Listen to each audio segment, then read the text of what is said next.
초고층 아파트의 시대가 끝났다는 게 뭐냐면 그런 아파트를 지으려니까 너무 돈이 많이 들어간다. 공사비가. 그래서 그런 아파트를 실제로 지을 수 있느냐의 그런 현실적인 문제와 두 번째는 뭐냐면 그 아파트는 결국에 누군가 사줘야 될 거 아니에요. 그렇게 살 사람이 과연 충분한가? 제가 유효수를 말씀드렸죠. 우리가 잘못 생각하는 것 중에 하나가 뭐냐면 아파트는 지으면 누군가 살 거야 라는 생각인데 살 수 있는 사람이 없단 말이에요. 그렇게 예를 들어서 서울에 막 20억짜리, 30억짜리 아파트들이 초고층으로 엄청 많이 생겨요. 그럼 다 누가 삽니까, 그걸? 과연 그 수요가 있느냐, 그리고 그 아파트를 짓기 위해서 돈도 많이 들어갈 텐데 그런 어떤 현실적인 문제들이 겹쳐지면서 그런 우려가 커지고 있는 상황입니다.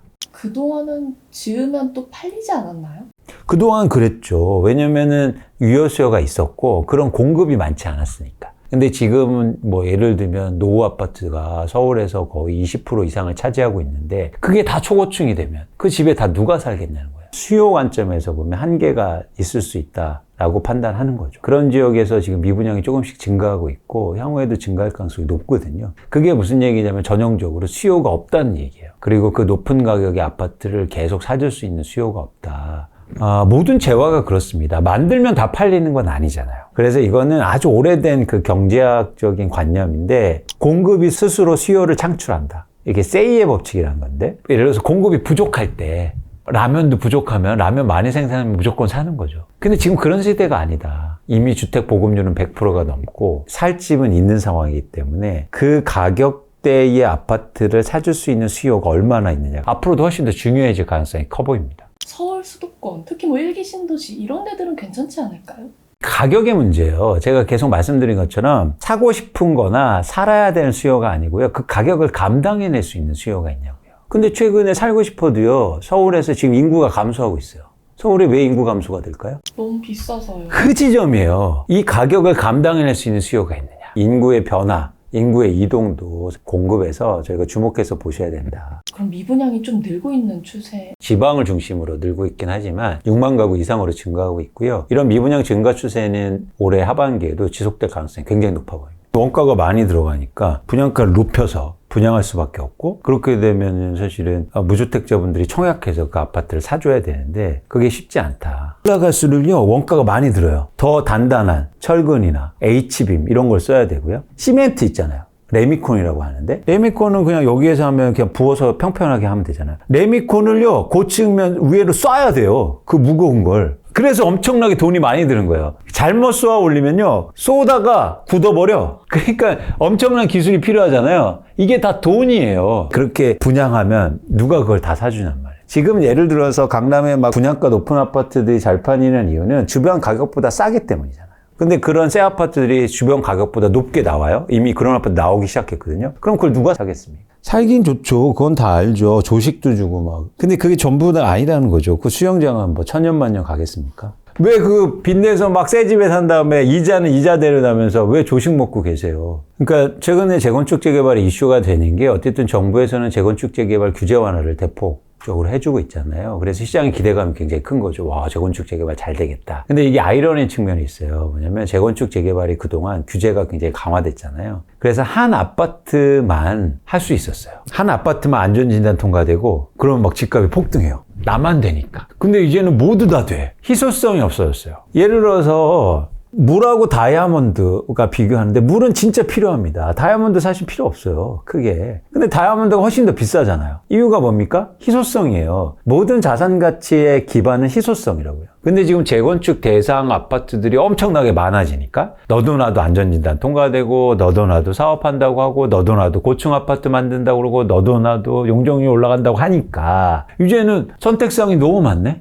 그러니까 가격이 안 올라요. 예전에는 안전진단 통과되고 규제 완화만 조금만 되면 가격이 엄청 올랐거든요. 그런데 지금 안 되니까 상대적으로 더 우려가 큰 거죠. 그래서 역설적으로 지금 그런 상황이다. 근데 가격이 안 오르잖아요. 그럼 재건축이 실제로 되기도 힘들단 말이에요. 그래서 오히려 전폭적인 규제 완화가 재건축 재개발을 오히려 지연시키는 이유가 된다는 거예요. 그러면 사람들은 더 기대할 거 아닙니까? 용적률 350%에서 400% 준대. 그러면 나 빨리 해야지. 그렇게 생각해요? 아닙니다. 이렇게 하죠. 그럼 조금만 있으면 500% 주는 거 아니야? 용적률 300%라면 어느 정도인 거예요? 쉽게 말해서 내가 갖고 있는 땅이 있는데 땅에 3배 이상 올릴 수 있다는 거예요. 건물을. 그러니까 용적률이 높을수록 많이 아파트를 지을 수 있고. 높게 더 세대수 많이. 그렇죠. 그러면 일반 분양이 많아지잖아요. 그럼 내가 수익성이 좋아지고 내가 분담금이 줄어들 거 아닙니까? 그래서 용적률은 높을수록 좋아요. 근데 용적률을 높여주고 있잖아요. 근데 사람들의 마음이 계속 기대하게 돼요. 그래서 오히려 사업을 지연시키는 그런 역할을 할 수도 있다는 겁니다. 너도 나도 한다니까 건설사들이요, 줄을 서시오 이러고 있다고요. 예전에는 한 군데만 되니까 건설사들은 막 10개, 5개가 막 가서 싸워요. 제발 저한테 좀 공사 좀 주세요. 제가 싸게 해드릴게요. 제가 분양가 올려드리고요. 이주비도 드리고, 이사비도 드리고, 막 세탁기, 냉장고, 심지어 무슨 막 다 공짜로 해드릴게요. 이랬어요. 근데 지금은요, 수주하러 오세요. 그때 아무도 안 가. 왜요? 너무 많아. 그래서 가서 이제는 배 이렇게 해서, 공사비 얼마 주실 거예요? 이러고 있다고요. 그러니까 사업이 진행이 되겠습니까? 내가 부담해야 되는 돈은 더 많아지니까 어느 정도로 늘어난 거예요, 지금? 그러니까 거의 2배 이상 올라가고 있는 거예요. 공사비가 평당 예를 들어서 500만 원 정도 됐는데 이제는 700만 원, 900만 원, 1000만 원 정도 얘기를 하고 있으니까, 그러니까 예를 들어서 분담금을 예전에는 2억 원 냈다면 이제 4억 원, 5억 원 내야 되는 거죠. 근데 아이론웨이도 집값이 5억 원이야 지금. 그럼 집값에 배를 누고 그런 상황인데 그게 쉽겠습니까? 그래서 재건축 재개발 아파트 가격 하락폭이 클 수 있어요. 그럼 어떻게 해야 됩니까? 가격이 떨어지면 다시 수익성은 생기는 거잖아요. 지금 새 아파트는 뭐 영원히 새 아파트였습니까? 아니에요. 그거 다 재건축한 거예요. 그러면 가격이 충분히 떨어지면 그 가격대에 사면 분담금을 내더라도 수익성이 생기잖아요. 그래서 여러분들이 올해 하반기에 재건축 재개발 대상 아파트들 잘 보시라. 거기에 내 집 마련 기회가 있다. 그런데 여보, 거기 집 너무 어떻게 살아 거기. 지하 주차장도 없고 힘들지 않겠어? 투자하는 마음으로 사시라. 예를 들어서 2, 3년만 잘 버티고 5년 잘 버티면 거기에서 쉽게 말해서 내 집 사는데 가격이 올라가는 신기한 경험. 그리고 새 아파트를 향후로 또 받을 수 있고. 아니, 저희가 막 5년만 살 건 아니잖아요. 10년, 20년, 30년 사셔야 되는데 좀 길게 보면 그런 약간 그 어려운 기간을 겨울에 막 차도 밀어야 되고 이런 어려운 걸 투자로 생각하시라. 용기를 가지시고. 오히려 이제 안 되나 봐 하면서 좀 사람들의 기대가 다 꺾였을 때. 그렇죠. 저희가 관심 있는 아파트는 가격이 오르는 아파트는 전 관심 없어요. 가격이 빠지는 아파트 관심 있어요. 보통 그렇게 해서 만들어지는 게 초고층 신축 아파트들이 만들어지는데 가격이 부담이 좀 많이 돼서 수요가 없어질 수 있다고 하지 않으셨어요? 네. 아니 근데 예를 들어서 가격이 떨어져서 거래되면 공사비가 들어가더라도 분양가를 그렇게 높게 받지 않을 수가 있잖아요. 그렇게 대비해 보면 얘기가 좀 달라질 수 있다는 겁니다. 가격이 안 빠지면 무슨 기회입니까? 재건축 잘 안 될 텐데. 가격이 충분히 빠지면 이제 빠질 거라고 저는 생각하는데 이미 그런 지역이 나타나고 있고, 그러면 이제 그런 데서 기회가 생기는 거죠. 그래서 이건 불확실성한 거잖아요. 그래서 현재 가격이 중요하다는 겁니다. 올 수도 있고 안 올 수도 있으니까 최대한 지금 싸게 사는 게 중요하죠. 오르면 좋고 떨어져도 충격이 좀 덜할 테고. 근데 지금 그런 시기가 오고 있다는 건 여러분들이 좋은 기회라는 거죠.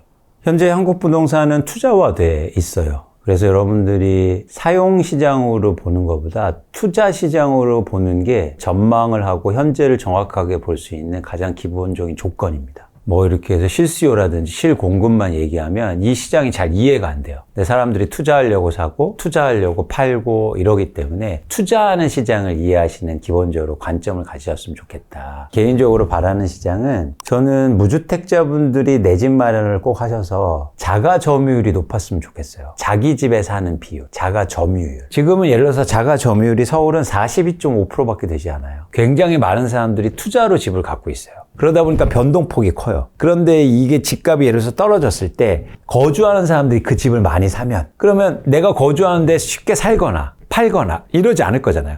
그럼 한국의 부동산 시장의 변동폭이 줄겠죠. 자연스럽게 안정될 거예요. 그래서 제 개인적인 바람은 집값이 빠졌을 때 꼭 무주택자분들이 집을 사셨으면 좋겠다. 그래서 자가 점유율이 올라가서 그렇게 되면 한국의 부동산 시장은 분명히 안정될 수 있다. 그런 생각을 갖고 있습니다. 또 이번에 책도 또 내셨잖아요. 네. 어떤 마음으로 내셨어요? 일단 제목만 보면 어떻게, 저는 이게 삶의 자세나 자산시장에서 투자에서 가장 중요한 거라고 생각해요. 우리는 주로 what을 물어보죠. 뭐 사야 돼? 어디 사야 돼? 그런데 방법이 훨씬 더 중요합니다. 대상은 이미 우리 많이 알고 있어요. 그래서 여러분들이 살려는 마음으로 행동하시고 시장을 보시고 그리고 책도 읽으셔라. 그런 측면에서 이렇게 어떻게 살 것인가를 말씀드렸고요. 제가 아까도 얘기 드렸지만 소수의 성취보다 전 다수가 행복해지는 그런 부동산 시장, 그런 우리나라가 됐으면 좋겠다는 마음으로 해서 제가 광순회 복덕방을 차리고 시작하고 나온 처음 책입니다. 많은 분들이 이렇게 투자나 아니면 부동산이나 내 집 마련에 관심 있으신 분들이 많으시니까 또 얘기를 하면서 조금 더 조심하게 되고 그리고 또 잘하고 싶은 욕심이 좀 들긴 합니다. 그래서 오늘도 좀 부족했는데 많은 분들이 보시면서 듣지 못했던 얘기들 그리고 내가 생각을 좀 바꿔야겠다 이런 생각을 혹시나 들으셨다면 너무 좋을 것 같고요. 그런 차원에서 여러분들이 시장에 대해서 좀 더 객관적으로 보고 경계해야 될 건 내가 이렇다고 해서 그런 식으로 시장을 보면 안 된다는 거죠. 그래서 사람들은 내가 보고 싶은 것만 보이거든요. 여러분들이 보기 싫더라도 보시고 제 말씀도 한번 들어주시고 뭐 댓글에서 욕하시는 거 다 좋은데 여러분들이 혹시나 이광수가 다른 얘기를 할 수도 있겠다. 그래서 그런 것들 잘 보시고 또 책도 보시면 좋겠다는 말씀 꼭 드립니다. 전월세 살면서 계속 좀 이사 다니다 보면은 내 집 마련이 좀 절실해진다. 그냥 지금이라도 적당히 내 집 마련하는 게 낫지 않을까 싶기도 한데요. 어떻게 생각하세요? 그런 마음을 저는 전적으로 이해하고 공감하고 지지합니다. 그런데 중요한 건 뭐냐면 한국 자산 구조를 말씀드렸는데 대부분이 부동산 자산이란 말이죠. 그래서 이걸 잘못 선택하면 굉장한 어려움에 처하실 수 있어요. 그냥 나는 내가 살 집이니까 비싸도 상관없어. 그래서 대출 받아서 높은 집값을 그걸 샀다면 집값이 빠지고 금리가 오르고 막 이러면 엄청 괴롭잖아요. 그래서 최소한 그런 건 피해야 된다. 최소한 시장의 변화를 읽으셨으면 좋겠다. 제가 막 바닥에 사서 몇 억씩, 몇십억씩 버세요. 이 말씀을 드리는 게 아니에요. 최소한 비싸게 사지 마시라. 근데 꼭요, 안타깝지만 비싸게 사요. 그리고 대출 받아서. 그러니까 이거를 전월세 살고 임차하는 기간을요, 투자로 생각하시면 양상이 달라져요. 생각이. 뭐냐면 난 나중에 좋은 기회가 왔을 때 내 집을 사서 돈 벌려고 난 이 기간을 지금 기다리는 거야. 라고 생각하시면 조금 더 달라지지 않을까라고 저는 감히 말씀드리는 겁니다. 그러니까 그 기간을 너무 괴로워, 이사 가는 거. 집주인한테 눈치 보는 게 너무 괴로워. 근데 그것도요, 엄밀히 따져보자고요. 그거 맨날 그런 거 아니지 않습니까? 이제는 4년이고요. 그때 당시에는 기분 나쁘고 힘들 수도 있겠죠. 근데 그 기간을요, 난 나중에 집을 통해서 돈도 벌고 좋은 집 마련하기 위해서 나는 지금 기다리는 기간이야. 라고 생각하면 여러분들이 조금 더 낫지 않을까? 그리고 지금 그런 기간들이 제가 볼 때 오고 있다. 그런 기간이 온다고 반드시 확실하게 얘기 드리는데 여러분들 주관을 또 가지시고 판단을 하셔야 되죠. 그런 판단을 기준으로 해서 여러분들이 지금 이 기간을 투자로 보셨으면 좋겠다. 지금 여러분들이 괴로운 건요, 집값이 올라오고 이런 것도 있겠지만 그 뚜렷한 목표가 없기 때문이에요. 난 여기에 집을 싸게 살 거야. 난 이런 지역에 살 거야. 그리고 난 여기서 집 마련해서 돈도 벌 거야. 이런 명확한 기준이 있으면요, 지금 집 없는 게 어쩌면 투자일 수도 있다는 거죠. 내가 그걸 기다리는 거니까. 최근에 전월세가 오르고 있대요. 2년 혹은 4년 후에 지금 이제 곧 만기신 분들은 내가 이걸 올려줘야 될까 봐, 그러면 이제 점점 더 나는 내 집 마련과 멀어질까 봐 초조한 마음이 있는 것 같아요. 특히 이제 전세 가격 오르는 거하고 집값 오르는 거하고 연관선상에 두지 말자고요. 전세 가격이 오른다고 해서 내 집 마련이 멀어지는 건 사실 아닙니다. 그게 인과관계가 없잖아요. 뉴스에서는 오른다고 하던데요. 전세 가격이 오른다는 거는 두 가지 관점인데요. 지금 월별로 오르고 있어요. 근데 중요한 건 그건 임차인 입장이에요. 예를 들어서 내가 임대인이라고 그러면 그 집을 투자로 갖고 있잖아요. 근데 2년 전에 내 이 집을요 10억 원에 샀는데 5억 원 전세를 끼고 샀습니다. 근데 5억 원 전세를 줬잖아요. 근데 최근에 이 전세가 3억 8천으로 떨어졌어요. 근데 이 3억 8천이 다시 4억 원으로 올랐어요. 그러면 우리는 월별로 볼 때 이 전세 가격은 뭡니까? 오른 거죠. 그런데 이건 임차인 입장이죠. 임대인 입장에서는 원래 얼마였어요? 전세가 5억인데 3억 8천으로 떨어졌다가 4억 원으로 된 거잖아요.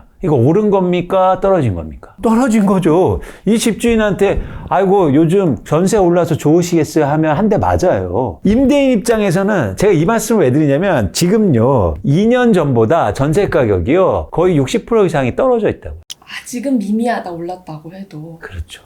왜냐면 2년 전에 워낙 전세 가격이 올랐었기 때문에. 그러면 파는 입장에서는 1억 원을 돌려줘야 돼. 그러니까 심각한 상황이라는 거예요. 전세 가격이 올랐다고 하는 게 과연 맞냐? 이제 첫 번째고. 두 번째는 지금 전세 시장의 전세 가격이 왜 월별로 오르는지 이유에 대해서 알아보자는 거죠. 구조적인 이유가 있는 게 아니고 사람들이 집을 안 사니까 임차 수요가 많아지는 거예요. 역설적으로 주택시장의 수요가 감소하고 있다고요. 그러니까 이 얘기는 뭐냐면 시장이 되게 안 좋다고 말해야 돼요. 전세 가격이 오르면 나중에 또 집값이 오를 거다. 이렇게 얘기를 하죠. 갭 투자가 다시 증가해서. 근데 이 부분에 대해서는 사실은 갭 투자는 지금의 두 가지가 또 중요한데 아파트의 절대 가격이 많이 올랐잖아요. 전세 매매 비율이 올라도 돈을 많이 들여야 돼요. 전세 매매 비율이 예를 들어서 65% 정도 이상이면 갭 투자가 증가한다고 해요. 60%라고 할게요. 그럼 과거에 평균 집값이 5억일 때는 전세 가격이 60%니까 3억이었고 2억만 있으면 이 집을 샀죠. 근데 지금 집값은 10억 원이라고요. 근데 60%면 전세가 얼마입니까? 6억 원이죠. 그럼 얼마가 필요해요? 4억 원이죠. 과거에 2억 있던 사람이 많습니까? 지금 4억 원 있던 사람이 많습니까? 그러니까 그만큼 이 절대 가격이 올라 있단 말이에요. 그래서 비율이 올라간다고 해서 갭 투자가 증가할 것 같지는 않다, 내가 보기에. 돈을 많이 들여야 된다. 비율로만 보고 이제는 65% 하면 되면 갭 투자 몰릴 거야. 천만에 맞습니다. 많은 정보들이 있잖아요. 그 중에서 인과관계를 파악을 잘 하셔야 돼요. 상관관계에 속지 말고. 그래서 지금의 결과가 왜 일어나는지 그 원인에 대해서 아셔야 됩니다. 고민하시고. 그게 더 중요해요. 결과보다. 예를 들어서 이거죠. 여름이 오면 아이스크림이 잘 팔립니다. 그리고 선풍기가 잘 팔려요. 근데 어떤 사람이 갑자기 이래요. 아이스크림이 잘 팔려서 선풍기가 잘 팔리네. 아니잖아요. 둘은 상관관계가 있을 뿐이에요. 그런데 자산시장에서 이런 일이 비일비재합니다. 본질을 놓치는 거죠. 여름이 와서 잘 팔리는 거죠. 그 여름을 아시는 게 중요해요. 최근에 아까도 얘기했지만 전세 가격이 올라요. 전세 가격이 왜 오르는 겁니까? 살려는 사람이 줄고 있기 때문이에요. 그게 본질이에요. 그런데 뭐 입주 물량이 감소하고 뭐 금리가 뭐 떨어지고 이런다 해서 전세 가격이 올랐다고 얘기하면 안 되는 거죠. 그러면 가치 판단이 틀려지는 거잖아요. 뉴스가 얼마나 저희가 왜곡되기 쉬운지 하나 예를 보내드릴게요. 아까도 GTX-A가 뚫렸다고 그래서 화성 동탄 집값 오른다. 오를 가능성이 높다. 이런 것들을 사람들이 일반적으로 생각하잖아요. 그런 일반적으로 생각하니까 뉴스가 딱 나옵니다. 어떤 거냐면 GTX 개통이 되니까 동탄 집값이 오른다. 그래서 동탄을 보니까 갭 투자가 증가하고 있더라. 그게 바로 이 뉴스예요. 화성시야만 갭 투자가 46건이 이루어져 전국에서 1위를 기록했대요. 그러면 딱 보면 수요가? 투자하는 사람들이 엄청 많아지네 라고 생각하죠. 다음 장 한번 볼게요. 화성시에요. 갭 투자 건수를요. 시계열로 본 거예요. 이거 보면 증가합니까? 안 증가합니까? 갭 투자 할 마음이 없어요. 이렇게 다른 지역과 비교해보면 많은 것 같아. 근데 그 지역만 봐야죠. 이게 바로 왜곡하는 겁니다. 이게 더 중요하지 않나요? 여러분 아이들이요. 수학시험을 보고 왔어요, 집에. 그래서 제가 물어봐요. 광수야, 오늘 수학시험 봤지? 몇 점 맞았니? 물어보니까 아빠 나 80점 맞았어. 그러는 거예요. 혼내줘야 돼요. 칭찬해주고 격려해줘야 돼요. 두 가지를 가르는 기준이 있어야 될 거 아니에요. 근데 갑자기요 제가 혼내줬어요. 그런데 기준이 뭔지 아세요? 옆에 마이크를 90점 맞았는데 광수씨 너는 80점을 맞으면 이게 말이 돼? 하고 혼내줘요. 이게 말이 됩니까? 아니죠. 왜냐면 광수는 지난번 시험에서 60점을 맞았거든요. 그렇게 비교하면 잘한 건데 옆집 애하고 비교하니까 못한 게 돼버려요. 우리는 어떻게 아이를 키워야 됩니까? 이게 바로 유량적인 접근이에요. 세상을 플로우로 보는 거예요. 지금 똑같은 현상이에요. 동탄에서 갭 투자가 증가했대요. 옆집하고 비교해. 그러니까 여러분들이 이런 뉴스나 정보도 잘 가려서 보셔야 된다. 그리고 세상을 저량으로 보지 마시고 유량으로 보시라. 저도 변화 잘 보고 싶고요. 지금 같은 시기를 잘 보내고 싶은데요. 어떻게 보내야 될까요? 관심을 가지셔야죠. 호기심을 가지셨으면 좋겠어요. 왜 저 사람들은 저렇게 행동하지? 이 사람이 눈이 두 개 있는 이유가 있어요. 하나는 자기 자신을 생각하고 하나는 세상을 보고 남들을 보라는 거예요. 예를 들어볼게요. 제가 무주택자입니다. 그럼 무주택자 입장은 제가 잘 이해하죠. 그런데 어느 입장이 잘 이해가 안 돼요. 집을 많이 갖고 있거나 아니면 투자하는 사람들 이해가 잘 안 되잖아요. 근데 그 사람들을 한번 보자는 거죠. 쉽게 말해서 무주택자들이 막 집 사주니까 막 마음이 급한 거 아닌데 딱 수치를 보니까 집을 갖고 있는 사람들은 파네? 왜 팔까? 이런 고민들을 하기 시작하면 여러분들이 조금 더 다른 관점의 접근이 가능하고요. 그 변화를 읽으실 수 있을 겁니다. 조건에서 원인 파악을 하면 훨씬 더 좋은 거죠. 왜 그런 현상들이 일어나고 있을까? 그러니까 왜 가격은 빠지는데 거래량은 왜 증가할까? 이 원인 파악을 하면 조금 더 의미가 있습니다. 근데 그거 원인 파악을 하기 시기에는 여러분들이 조금 더 공부가 좀 필요하세요. 그러니까 어떤 현상이 날 때 왜 그러지? 를 찾아야 전망이 가능할 거 아니에요. 그냥 현상 그대로 받아들이지 마시고 예를 들어서 이런 거죠. 집값이 바닥 찍었대요. 아 그렇구나. 그럼 집값이 오르겠구나라고 인식하지 마시고 왜 집값이 바닥 찍었다고 얘기하지? 그 근거에 대해서 고민해 보시라고요. 그러면 좀 더 아까처럼 잘못된 정보, 잘못된 뉴스들이 잘 걸러질 겁니다.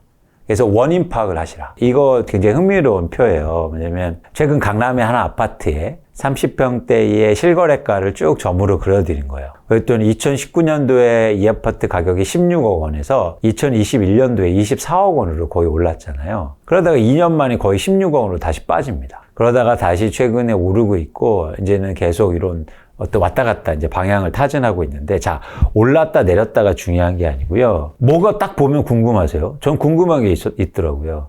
왜냐면 2021년도에 누가 이걸 23억 8천만 원에 샀을까? 그리고 2년 후에 누가 이거를 16억 원에 샀을까? 그래서 제가 조사를 해봤어요. 누가 샀는지. 싸게 산 사람? 둘이 똑같아요. 27층과 29층. 큰 차이 아니잖아요. 그런데 싸게 16억 원에 산 사람은 마이클이었고, 그리고 가장 비싸게 산 사람은 제임스였습니다. 근데 공교롭게도 두 사람은요, 갭 투자했어요. 거주하려고 산 게 아니고요. 투자자였단 말이죠. 근데 한 사람은 최고점에 샀고 한 사람은 최저점에 삽니다. 근데 그 내용을 볼게요. 마이클은 매입 가격이 16억 원인데 당시 매입 시점에 전세가 9억 7천만 원이었어요. 그러니까 내 투자금에 6억 3천만 원만 들어있죠. 그래서 6억 3천 원으로 강남의 30평대 아파트를 샀습니다. 제임스를 볼게요. 제임스는 23억 8천만 원에 매입하는데 그때 전세가 14억 원이었습니다. 그러니까 내 투자 금액이 9억 8천 들어갔죠. 근데 공교롭게도 2년 후에 전세가 떨어졌어요. 그러니까 돌려줘야 되죠. 그러면서 내 돈이 13억 5천만 원 들어가요. 같은 집을 사는데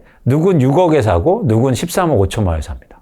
지금 한국의 부동산 시장이 이런 상황이라는 거예요. 이렇게 변동성이 크다. 그런데 우리는 누가 돼야 되겠습니까? 마이클이 돼야 될 거 아니에요. 근데 마이클과 제임스의 가장 큰 차이가 뭘까요? 투자를 잘했다 못했다? 저는 그렇게 보진 않아요. 어쩌면 굉장히 단순한 차이였다고 보고 있는데 저희가 마이클과 제임스로 한번 상상해 보자는 거죠. 가격이 이렇게 계속 오릅니다. 제임스가 이때 샀어요. 제임스는 어떤 생각을 가졌을까요? 계속 오르겠다. 계속이라는 게 중요해요. 변화를 인정하지 않아요. 현상에 대한 원인 파악을 못했기 때문입니다. 그런데 마이클을 보세요. 가격이 이렇게 떨어질 때 샀습니다. 마이클은 어떤 생각이었을까요? 지금 상황이 변화될 거야. 계속 이렇게 빠지지 않고 변화될 거야. 어떤 분이 저한테 그래요. 가격이 떨어진다고 해서요. 저보고 부정적인 사람이래요. 그게 말이 됩니까? 저는 굉장히 긍정적인 사람이에요. 왜냐하면 변화를 인정하기 때문이에요. 오를 수 있고 오르면 떨어질 수 있고. 이게 세상에서 가장 긍정적인 사람이라고요. 세상은 영원히 변화하지 않아. 계속 오르고 계속 빠져. 이런 사람들이 부정적인 사람이지. 이렇게 제임스는 엄청 부정적인 사람이에요. 가격이 오른다는 게 어떻게 긍정입니까? 세상은 변할 수 있어. 그래서 나도 기회가 생길 수 있고. 이런 생각을 못 했던 거지. 그러면서 급한 마음에 투자해서 산 거예요. 제임스는. 반면에 마이클은 굉장히 긍정적인 사람이죠. 변화할 거야. 떨어져도 다시 오를 수 있어. 내 집 마련하기 좋았던 시장의 조건이나 그런 특징들이 있을까요? 가격이 빠지는데 거래량이 추세적으로 증가할 때가 내 집 마련하기 되게 좋은 시점이었고 그 이후부터 가격이 계속 오르고 좋았던 거거든요. 그런 게 사실 아주 단순하면서도 되게 중요한 조건이죠. 절대 기준은 없다고요. 근데 가격이 빠진다는 건 누구나 알 수 있잖아요. 1% 빠지는 게 중요한 게 아니라 10% 빠져야 돼. 이런 절대 기준은 아니라고요. 사기꾼들이 하는 얘기예요. 우리가 내 집 마련하는데 5% 오릅니다. 7% 오릅니다. 10% 빠집니다. 이걸 맞추는 게 중요합니까? 뭐가 중요해요, 그게? 아무 의미가 없어요. 거래량도 마찬가지예요. 절대 기준은 없고, 제가 그래서 추세적인 변화예요. 지금 서울의 아파트의 과거 평균의 거래량은 한 5천 건, 6천 건 돼요. 근데 그거보다 지금 훨씬 낮아요. 그래서 이때까지 올라와 줘야 돼. 이거는 답이 아닐 수 있다. 이때보다 적지만. 1,000건이 2,000건 되고 2,000건이 3,000건 되고 4,000건이 5,000건 되고 이렇게 추세적인 변화가 중요하다. 절대 기준에 대해서 매몰되지 마라. 그런 말씀을 꼭 드리고 싶습니다. 다시 수학 점수로 가는데 90점을 절대 기준으로 놓지 말자고요. 50이 60이 되면 칭찬해주고 60이 70이 되면 칭찬해주고 그래야 결국엔 그 아이가 90이 되고 100이 돼요. 근데 90을 절대 기준에 놓고 50이야? 60이야? 아직도 70이야? 이렇게 하면 안 된다고요. 그럼 발전이 없잖아요. 그래서 특히 자산시장에서는 절대 기준을 탈피해야 됩니다. 변화를 읽기 위해서. 상대적인 변화, 그리고 유량으로 판단하고, 플로우로 읽으시란 거예요. 세상을. 제가 이제 좋아하는 소설에 나오는 글귀가 있어요. 김영현의 깊은 강은 멀리 흐른다라는 이야기가 한번 제가 읽어드릴게요. 겨울 들판을 보면 도시에서 온 놈들은 다 죽어 있다고 말할 거야. 그러나 농사꾼들은 그렇게 이야기하지 않아. 온도가 올라가고 햇볕이 비추기 시작하면 거기에서 곡물들이 다시 함성처럼 자라난다고 생각하지. 도시에서 온 놈들은 겨울 들판을 보면요. 변화를 읽을 수 없어요. 가끔 가다 보는 거잖아. 근데 농사꾼은 계속 지켜보고 경험이 있습니다. 그러니까 변화를 읽을 수 있어요. 겨울 들판을 보고도 죽어 있다고 생각하지 않아요. 여러분들 자산시장에서도 농사꾼이 되셔야 된다. 갑자기 난 그때만 기다리면 돼. 도시에서 온 놈들은 변화를 못 읽어요. 그러니까 지금 올랐다는 거에 바로 심리가 조급해지고 반응하게 되죠. 도시에서 온 분들처럼 행동하지 마시고 우리 농사꾼이 되자. 저희가 많이 어려워하는 부분이요. 이게 바닥이 아니면 어떡하지? 가격 떨어진 것 같아. 거래량 오르고 있어. 근데 여기서 지하가 있으면 어떡하지? 하는 그런 걱정 때문인 것 같아요. 그런데 거래량이 추세적으로 증가하면 절대 더 떨어질 수가 없다고 전 봐요.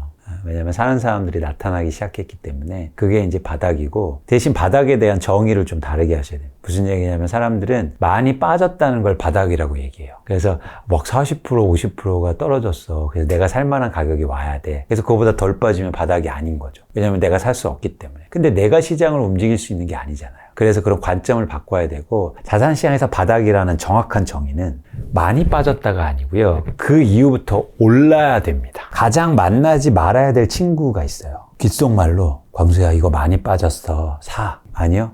그렇게 해서 사서 지하가 있고 또 지하가 있어서 계속 빠지거든. 이렇게 얘기해야죠. 광수야 이제부터 오를 것 같아. 이 얘기여야 돼요. 그게 바닥이에요. 그래서 바닥의 정의가 많이 빠진 걸로 여러분들이 매몰되면 안 된다. 그래서 변화를 읽으려면 그 다음부터 올라야 되는데, 그래서 거래량이 중요한 거예요. 살 사람이 생겨야 오르니까. 살 사람만 있으면 바닥이었다가 지하도 가고, 그러면서 다들 그래요. 지하 있었네. 지하는 도대체 몇 층이에요? 그러니까 여러분들이 바닥에 대한 정의조차도 다르게 하셔라. 구체적이어야 돼요. 아니 이광수가 얘기해요. 가격이 빠지는데 거래량이 추세적으로 증가할 때 사야지. 그거를 내재화시켜서 여러분의 방식으로 구체화해라. 근데 여러분을 제가 다 만들어 드릴 수 없다고요. 여러분 스스로 하는. 그래서 그런 것들에 대해서 여러분들이 구체화해라. 그래서 예를 들면 이런 거죠. 내 집 마련 리스트를 한 10개 정도 마련해 놓고 그 아파트가 가격이 어떻게 되고 거래가 어떻게 되는지 이렇게 계속 트래킹하는 거죠. 쫓아하는 거예요. 전체 이런 시장만 보는 게 아니라 내 계획. 같이 전체 시장을 사는 게 아니잖아요. 구체적이어야 된다, 여러분 계획이. 그러셨으면 좋겠다. 모든 투자는 행동이어야 돼요. 아까도 말씀드렸듯이 내가 지금 전월세를 살고 있는 게 투자라고 생각하시려면 나중에 그러면 행동해야 이 기간이 가치가 있는 거잖아요. 행동으로 연결돼야 된다. 그러려면 구체적이어야 돼요. 여러분들이 저처럼 시장을 분석하고 이런 일을 하려는 게 아니잖아요. 그러면 여러분화 시켜야 되고 구체적인 계획을 세웠으면 좋겠다. 그러니까 최근에 많이 들었던 집이 내 집 마련 언제 해야 되느냐 라는 질문인데, 저는 그 질문이 조금 다른 방향이었으면 좋겠다. 내 집 마련은 어떻게 해야 되나요? 그러니까 여러분들이 질문을 잘해야 좋은 답을 얻을 수 있습니다.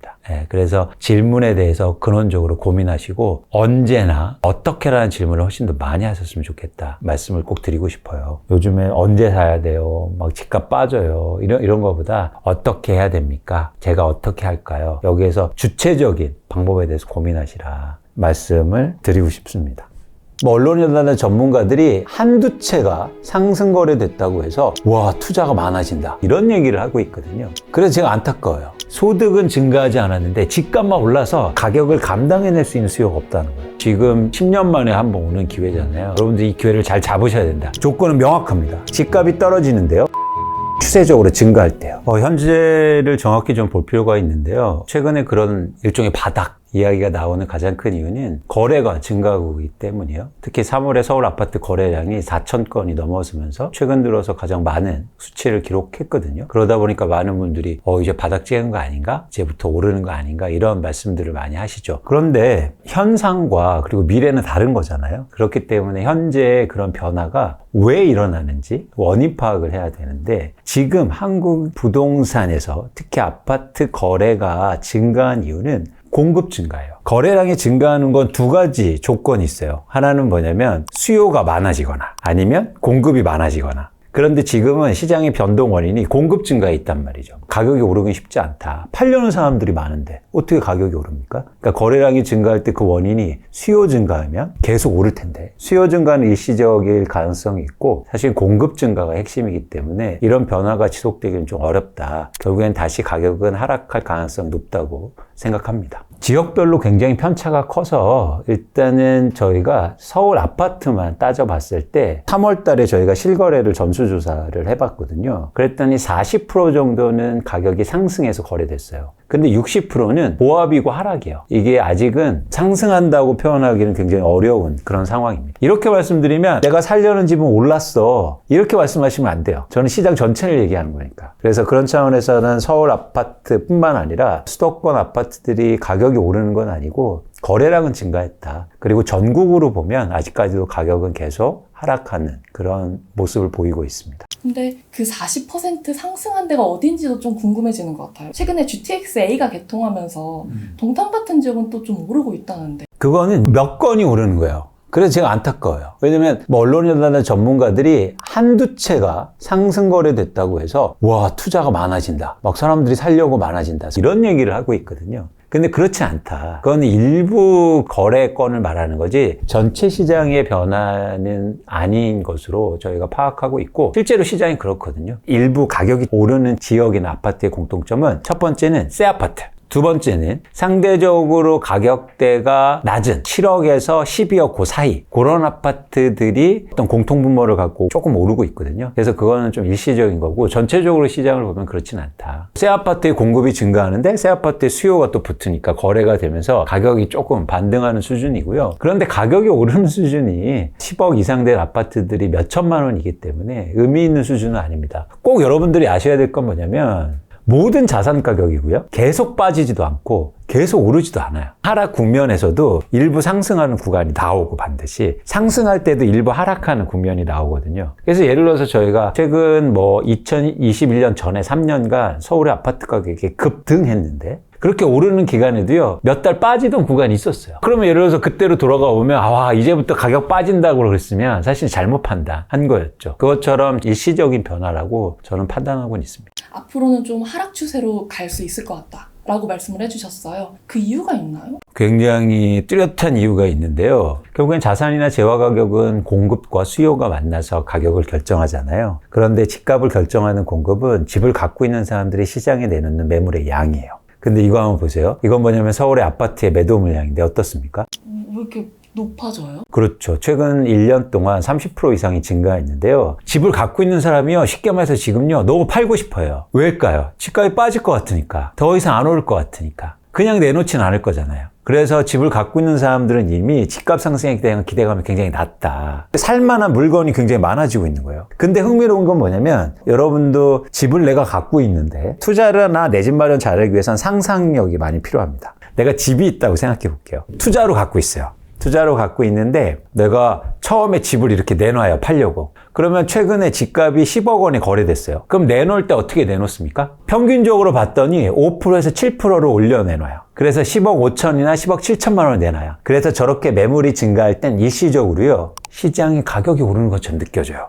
호가가 오르니까. 그런데 거래는 안 되는 거예요. 올려서 내놓았으니까 계속 쌓이는 거네. 그렇죠. 그런데 거래가 안 되면 어떻게 되겠습니까? 내가 팔고는 싶고 가격을 조금씩 낮추겠죠. 이제 그런 게 하반기부터 이어질 것 같고요. 근데 이거를 저희가 주목해서 보실 게 뭐냐면, 궁금하잖아요. 뭐냐면 왜 집을 팔려고 하지? 집을 팔려고 하는 사람들이 누구인지 조사해봤습니다. 그랬더니 이거 보세요. 최근에 60세 이상 양도인 비중이 계속 증가하고 있어요. 이거 월별로도 그런데, 쉽게 말해서 고령 세대와 집을 오랫동안 보유하신 분들이 팔고 싶어요. 이유는 뭘까요? 돈을 많이 벌었기 때문에. 부동산은요, 돈을 벌어야 팔 수 있어요. 절대 손실을 내고 팔지 않아요. 근데 이분들이 집값이 거의 2배가 올랐거든요. 근데 집은 갖고 있는다고 해서 수익이 나는 게 아니에요. 언젠간 팔 거잖아요. 그 시점이다, 지금. 더 이상 안 오를 것 같고, 사실은 이런 미실현 이익을 얻고 싶으니까. 그런 차원에서 이런 매도 물량, 특히 고령 세대의 매도 물량을 굉장히 관심 있게 보고 있습니다. 전체 파는 사람들 가운데 고령인 분들이 35% 정도나 된다는 건가요? 그렇죠. 그 이유는 사실은 여기에 있어요. 자산 구조를 보면, 쉽게 말해서 아파트를요, 가장 많이 갖고 있는 세대는 65세 이상입니다. 가장 많이 갖고 있으니까 가장 많이 팔 수 있는 거예요. 그래서 65세 이상이 팔지 않으면요, 우리나라는 팔 사람이 없어요. 대부분 또 그 이하 세대는 자기 집에 거주하잖아요. 근데 60세 이상은 투자 목적의 또 소유자들이 많단 말이에요. 저 예전에 막 2008년, 2012년 이런 하락장에서도 비슷했나요? 그때는 달랐어요. 그때는 파는 사람들이 특별히 고령 세대가 많지 않았어요. 그때도 누군가 파는 사람이 많아서 시장이 빠졌잖아요. 근데 지금도 파는 사람의 주체가 달라진 거죠. 그때는 뭐 글로벌 금융위기 와서 대출을 많이 일으켰거나, 아니면 조급한 사람들이 팔았다면 지금은 돈을 번 사람들이 판다는 거예요. 이게 가장 큰 차이점이에요. 또 하나 뭐냐면 고령세대는 소득이 이제 줄잖아요. 65세 이상이 자산 중에서 80%가 부동산입니다. 근데 내가 퇴직을 해요. 저희가 내년부터 초고령 사회로 접어들어요. 60세 이상, 65세 이상 인구의 20%가 된단 말이죠. 그러면은 퇴직을 하잖아요. 그럼 소득이 줄지 않습니까? 근데 갖고 있는 자산의 대부분 부동산이에요. 근데 그 부동산이 가격이 2배가 올랐어요. 그러면 현명한 방법이 빨리 팔아서 뭔가 자산을 확보해서 미래를 예비하는 게 되게 중요하지 않습니까? 사실 그런 변화가 과거하고 굉장히 다른 변화예요. 이 60세 이상 고령 세대는 그동안 집을 계속 사기만 했어요. 팔지 않았다고요. 왜? 집값이 계속 올랐으니까. 그런데 파는 거예요. 이게 과거하고 다른 지점이에요. 그래서 지금의 매도 물량이 좀 추세적일 가능성이 있다. 왜냐면 워낙 많이 갖고 있으니까. 그런 가능성을 얘기하는 거예요. 또 하나 중요한 게 뭐냐면 사람들의 심리가 되게 흥미로운 게 손실에 대한 고통이 큽니다. 투자해서 부동산이나 주식에서 손실은요, 실제 손실이 아니에요. 내가 최대한 이익을 본 걸 내 이익이라고 생각해요. 그래서 거기에서 떨어져도 손실이라고 생각해요. 이해하셨죠? 예를 들면 이런 거예요. 자, 우리가 주식 투자를 합니다. 주식 투자해서 1억 원을 벌었어요. 근데 그거는 평가이익이에요. 안 팔았으니까. 1억 원을 벌었는데 다음날 자고 나니까 그 평가이익이 9천만 원으로 줄었어요. 그 분한테 아유 괜찮네. 그래도 9천만 원 벌었잖아. 아니요. 1,000만 원 손해라고 생각해요. 그 고통이 크다고요. 내가 이익이라고 생각했던 금액이 줄어드는 고통이 되게 커요. 그러면 가격을 내리면서 팔 수 있습니다. 갑자기 파는 거예요. 그거를 전문적인 용어로 처분 효과라고 해요. 부동산 시장도 똑같아요. 가격이 2배 올랐어요. 그런데 조금씩 빠져요. 그러면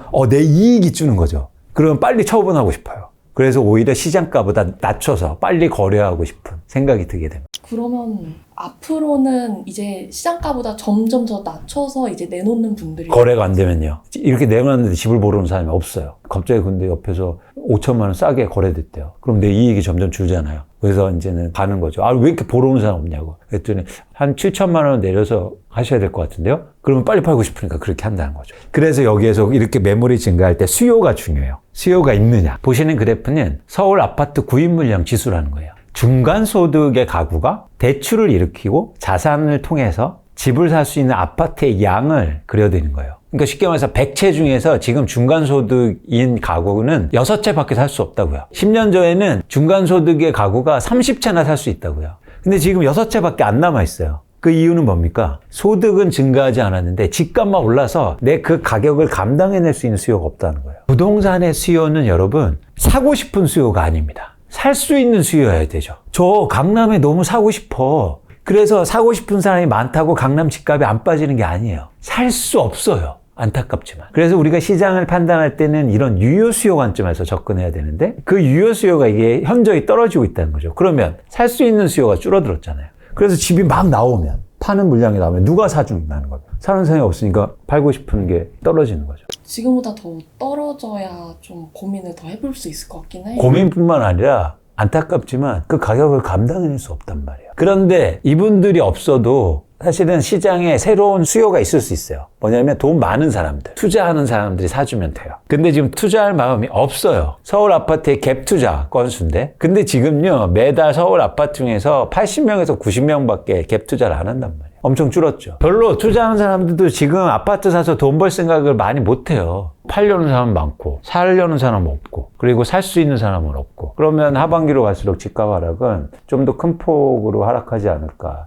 라는 생각을 해보는 겁니다. 그러니까 되게 중요한 게 여러분들이 아셔야 될 게 집값을 결정하는 공급은 유통시장에서 건설사들이 짓는 아파트가 아니란 말이에요. 저희가 아파트를 사러 가면 무슨 아파트를 삽니까? 원래 있던 거. 그렇죠. 청약이라든지 분양에 참가는 하기는 하지만 물량이 적잖아요. 그래서 우리가 사는 아파트는 사실 유통시장에서 누군가 갖고 있는 아파트일 거 아닙니까? 집주인이 있는. 그럼 집주인들이 시장에 내놓는 매물의 양이 공급이죠. 그분들이 많이 시장에 내놓으면 아까처럼 그럼 공급이 증가하고 가격이 오를 것 같아서 나 이제 안 팔래. 매물을 시장에서 거두어들이면 공급이 감소하는 거 아닙니까? 그래서 집값을 결정하는 공급은 매도 물량이라는 거예요. 근데 자꾸 건설사들이 짓는 아파트의 양을 얘기해요. 그건 아니란 말이에요. 제가 일례를 말씀드릴게요. 자, 보세요. 이게 2009년, 10년도 부동산 관련 기사입니다. 이때 무슨 일이 있었냐면 한국의 100대 건설사 중에서요. 30-40%가 워크아웃과 법정 관리에 들어가요. 쉽게 말하면 망한단 말이에요. 그러면 건설사가 망하는데 아파트를 어떻게 짓습니까?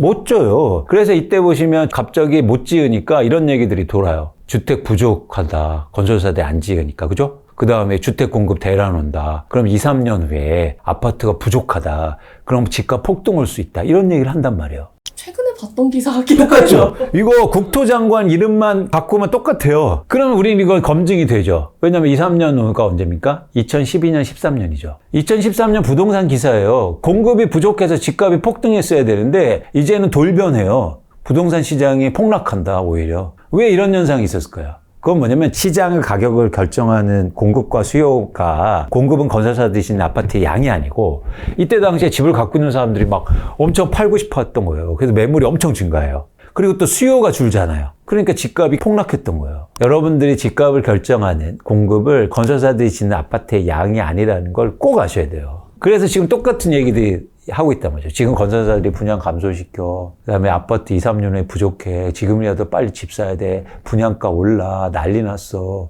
아니다. 집을 갖고 있는 분들이 시장에 내놓으면 집값은 빠질 수 있다. 그게 공급이다라는 말씀을 꼭 드리고 싶습니다. 그래서 이제는 좋은 시기가 오는 거고 그런 시기를 여러분들이 잘 잡으셨으면 좋겠는데 대신 여러분들이 꼭 기억하셔야 될 건 우리가 기다려야 되고 여러분들이 기다려야 되는 건 뭐냐면 때가 아니에요. 기회예요. 때를 기다리지 마시고 기회를 기다리셔야 돼요. 우리가 때를 기다리면 그리고 기회를 기다리면 질문 자체가 달라집니다. 때를 기다리는 사람들은 이렇게 물어봐요. 올해 연말이요? 내년이요? 3년 후요? 그건 때를 기다리는 형태예요. 그러면은 3년 동안 아무것도 안 하고 그냥 그때 가서 사지? 이런 거가 돼버리잖아요. 우리가 기다리는 건 기회입니다. 기회는 뭐냐면 시점이 중요한 게 아니라 조건이 중요해요. 어떤 조건이 왔을 때 내 집 마련해야겠다. 조건은 명확합니다. 집값이 떨어지는데요. 거래량이 추세적으로 증가할 때요. 추세적이라는 건 거래량이 최소한 4, 5개월 이상을 증가해야 돼요. 한 달만 증가하는 게 아니고. 잘 생각해 보세요. 수요 공급만 얘기해 볼게요. 집값이 막 떨어지고 있습니다. 거래량이 증가하지 않아요. 그건 어떤 과정이에요? 안 사는데 집값은 왜 떨어져요? 공급이 많아지니까. 매물이 많아지니까. 근데 가격이 충분히 떨어지면 어떻게 됩니까? 시장에 살려는 사람들이 들어오죠. 그럼 팔려는 사람도 많고 살려는 사람도 많아지면 어떻게 돼요? 거래량이 추세적으로 회복하기 시작해요. 안 오르는 거 여전히 팔려는 사람이 많기 때문에. 그래서 모든 자산 시장은 그래요. 팔려는 사람도 많고 살려는 사람도 많아질 때가 그 자산을 살 때입니다. 근데 예를 들어서 팔려는 사람들이 많아요. 근데 살려는 사람들이 없어. 가격은 빠지는데 거래가 안 붙는다고요. 그럼 무슨 얘기입니까? 가격이 더 빠진다는 얘기잖아요. 때를 기다리면 이런 식이 돼요. 그럼 또 이런 질문이 있단 말이에요. 20% 빠진 거예요? 30% 빠진 거예요? 근데 그것도 조건으로 보자고요. 30% 빠졌는데 그런데 거래가 증가하지 않아. 무슨 얘기입니까? 더 빠진다는 얘기잖아요. 그러니까 이 절대 기준은 없다고요. 30% 빠져도 거래가 증가하지 않으면 더 빠진다는 얘기예요. 무조건 거래량을 봐야 되는. 그렇죠. 가격과 거래량 같이. 근데 10%밖에 안 빠졌어요. 나는 폭락하길 원했는데. 근데 그때부터 거래량이 회복해요. 그 얘기는 무슨 얘기입니까? 이게 바닥이라는 거예요. 그렇기 때문에 그 조건에 여러분들이 충실하셔야 된다. 그게 때를 기다리는 자세다라는 말씀을 드리고 그래서 가격과 거래량을 동시에 보시는 게 굉장히 중요합니다. 지금은 거래량은 조금 느는 추세다. 그러니까 지금은 뭐냐면 한 달 증가한 거잖아요. 최소한 4달 이상 5달이니까 추세를 지켜봐야죠. 그래서 시장을 계속 볼 필요가 있다는 겁니다. 중요한 건 뭐다? 거래량이다. 그래서 거래량을 더 관심 있게 보셔야 돼요. 이것도 오류가 생기는 이유예요. 사람들은 가격에만 관심 있어요. 얼마 올랐어? 막 동탄 거기 GTX-A 노선 이제 돼서 2억, 3억 올랐대? 중요하지 않아요. GTX-A 뚫려갖고 거래는 잘 돼? 거래가 안 돼요. 그 얘기는 뭡니까? 그게 지속 가능성이 없다는 거예요. 근데 우리는 이게 호기심상 한 건이 그렇게 돼도 난리 나요. 그거 의미가 없다. 그래서 여러분들이 미래를 읽기 위해서는 부동산 시장에서 거래량을 더 관심 있게 보였으면 좋겠다는 말씀을 드립니다. 근데 부동산이 주식과 달라서 긴 호흡으로 움직여요. 하루마다 움직이고 이번 달 그런 거 아니라고요, 여러분들이. 이렇게 조금 수치나 통계 자료를 조금 더 긴 호흡으로 보였으면 좋겠다. 일생의 집을요, 평균적으로 3채 정도 삽니다. 그러니까 여러분들이 이 기회를 사실 잘 쓰셔야 된다는 거예요. 시청자분들이 나는 살면서 기회가 몇 번 왔던 것 같은데 그 기회들을 다 번번이 놓쳤다는 그런 생각을 하시기도 하거든요. 네. 이분들 다음에 또 그럼 기회 있는 거죠? 지금 왔습니다. 지금 오고 있어요. 지금 10년 만에 한 번 오는 기회잖아요. 그래서 여러분들이 이 기회를 잘 잡으셔야 된다. 근데 기회를 잡는 게 그 조건에 충실하고 시장의 변화를 읽는 거지. 예를 들면 무주택자여서 너무 사실은 괴롭잖아요. 그러니까 내가 지금 집을 못 산 걸 후회하시면 안 돼요. 그 후회는 어떻게 다가오냐면 그러면 집을 빨리 사야겠다는 걸로 와요. 그렇기 때문에 여러분들이 이런 기회를 잘 잡으시냐면 다시 또 시장을 객관적으로 볼 필요가 있다는 거예요. 사실 지금 이야기들이요. 돈 주고도 못 듣는 얘기잖아요. 돈 주면 전 안 해줘요. 전 많은 분들이 이 얘기를 알았으면 좋겠어요. 예를 하나 들어볼게요. 2021년도에 대한민국 집값이 고점이었는데요. 그때 무주택자분들이 대거 생애 최초로 집을 매입합니다. 근데 그때 집을 그렇게 살 때 누가 집을 그럼 팔았을까요? 다주택자들이 팔아요. 고점이었어요. 그 다음에 집값이 엄청 빠졌잖아요. 자, 무슨 얘기를 드리고자 하냐면 제가 그분들을 좋다 나쁘다를 얘기 드린 게 아니에요. 이거는 사실은 지식과 정보의 차이, 그리고 시장을 바라보는 이런 어떤 경험의 차이라고 전 보고 있어요. 근데 많은 분들이 너무 경험이 없어요. 건설사가 짓는 아파트만 전부라고 하고 가격이 오르니까 계속 오른다는 말을 믿고 그 정보를 똑같이 보면서도 집을 많이 갖고 있는 사람들은 팔았어요. 놀랍지 않습니까? 그래서 저는 무주택자분들이나 집이 없으신 분들이 이런 정보의 비대칭성을 없애보고 싶다. 그분들이 많이 아셔야 대한민국 부동산 시장이 안정될 거 아닙니까? 그리고 또 하나 뭐냐면 그래야 사실은 부의 불균형도 좀 해소될 수 있고 무주택자가 쉽게 말해서 집을 사고 좀 부가 돼야 그게 훨씬 더 나은 거라고 저는 믿고 있거든요. 그래서 여러분한테 어쨌든 이 정보의 중요성 이런 것들이 있는데 근데 무료로 해야 확산되는 속도가 빠르더라고요. 제가 막 이렇게 따로 모아놓고 몇십만 원, 몇백만 원 강의할 수 있죠. 할 수 있는데 그러면 소수에게 또 집중되지 않습니까? 제가 원하는 건 소수의 성취보다 다수의 행복을 추구하는 거거든요. 그러면 다수를 위해서는 사실은 무료로 하는 게 좋겠다. 저 유튜브가 없어요. 그렇게 되면 제 욕심이 또 생기고 다른 데 또 안 나가고 이러니까 사실 다른 곳에 나가서 많이 말씀을 드리려고 하는 거죠.